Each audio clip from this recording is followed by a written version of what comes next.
Hey there, this is Raimu, and this is the first in a series of monthly summaries slash recaps about my stream and about the game I'm making, Omnia Regna, which you can see over there, up there. So I thought it would be a good idea to record about 5 minutes a week recap and then string them together into a 20-25 minute video to post to YouTube.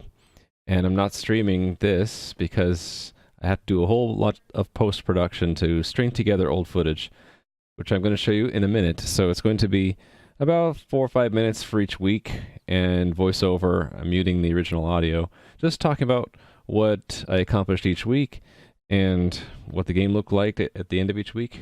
And I hope you can see over the course of the video how much was put into the game, how it evolved, and then as you can catch up on how things have progressed from month to month without watching the hundreds of hours of stream footage, that you'll enjoy that. So without further ado, let me jump straight into week number 1. So this is how the game looked before it launched. About a week before, you can see there are areas of the game window, like the game world will be displayed here, chat will go here, and then on the right side, all the panels. I didn't have all of them in place yet, of course.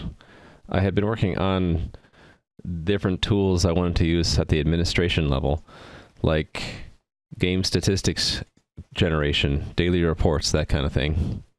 And this is week 2 of May. I had just launched the game. I had done a bunch of behind-the-scenes work on the weekend before, and I had been showing the game live on stream for the first time.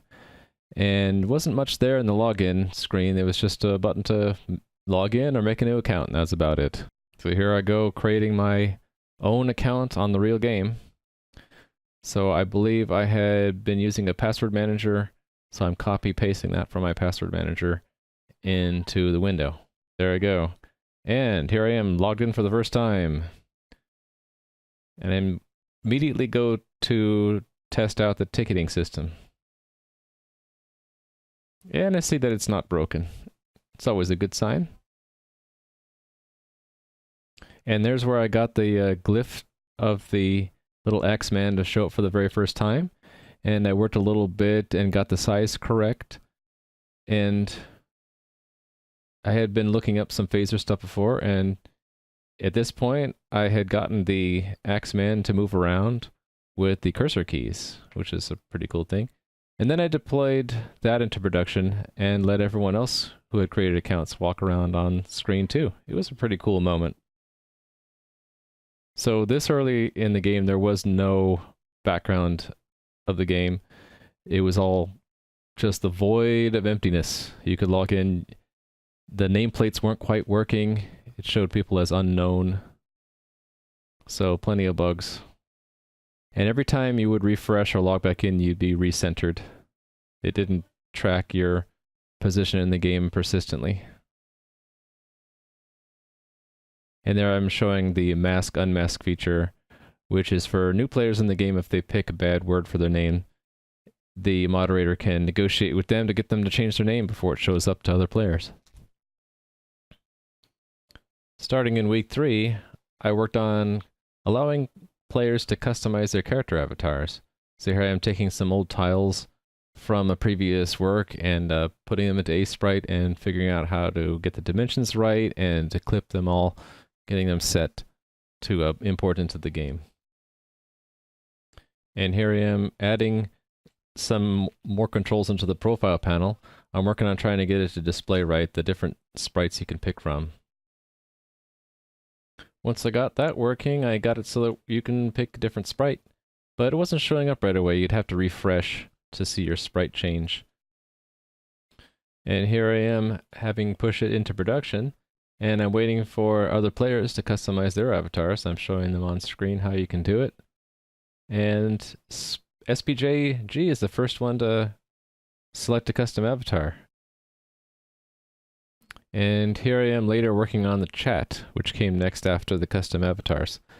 So at first I had put in manual chat lines to test, and that was working pretty well. I spent a little bit of the time on the style, trying to get it look nice. And here I am testing it for the first time on the test platform, and it's working. I had the sender, my name, showing up in green, and the text showing up in white, and the send bar was working fine. The chat was scrolling pretty well, so I was happy.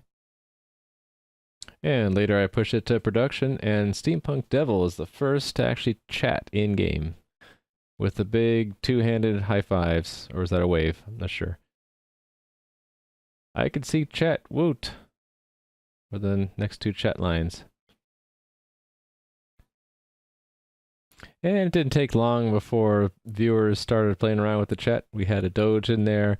I think we had a bunch of other ASCII art, and we even had some people playing with glitch text. Okay, and then the next thing I worked on that week was trying to paint the world with background tiles. So we didn't have anything other than the player's characters that you could see. So trying to add some background, pulling from that same tile set. So the first way I had to paint the tiles was a manual command to add a game entity, and at first the graphic didn't show up. But after a little bit of debugging, I got that fixed so that I could now manually paint. It was a very painful process to have to copy paste the command and change some of the arguments, but I got a little bit of the world to exist. And for the rest of the week I worked on getting the tile painting to work.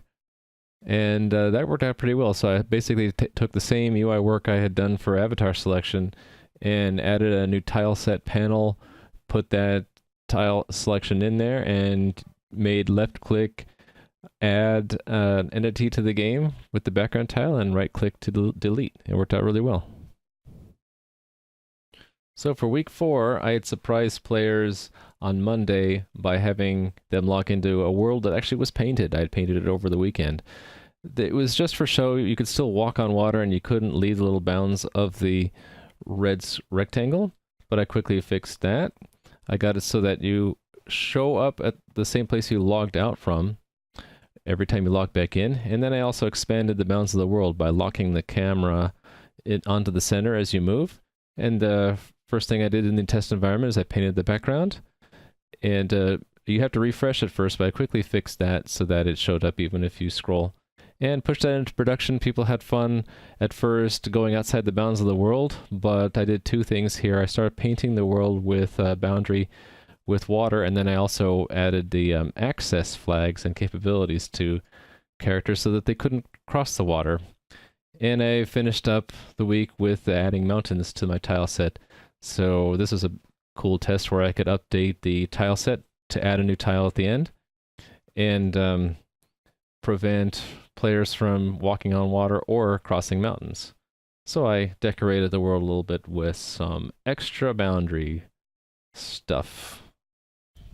And wrapping it up for the month of May, I worked on Twitch Byte integration. Here I am looking at the protocol between Twitch and my Twitch bot, and I set to work integrating that into my game. I got the Twitch bot listening to Twitch at first, so it's showing what messages are happening in my channel. And next I worked on getting it to respond. So I added a simple ping pong command. You write ping and then it would pong you back. Then I set about setting up the graphic for the golem, which is the representation of the Twitch bot integration, and added chatbot commands like best mod. Who is the best mod? Of course Endurn is the best mod. After I got some of the Twitch bot integration going, I set to work on NPCs. This is just for testing. So I took some old tiles, brushed them up a little bit. I learned a bit about how to paint the border of a tile using some viewer feedback. I added some test NPCs into the game, and showing here in the test environment, I'm able to get them to spawn, and oops, a lot spawned while I was working there. Anyway, pushed that to production, had the first NPC spawn and then despawn. They spawn randomly, they move randomly, and then whenever a player steps on them, they despawn. So we had a lot of fun with that. So that wraps it up for the month of May. I will be back again with the June wrap-up in about 3 weeks. Hope to see you then.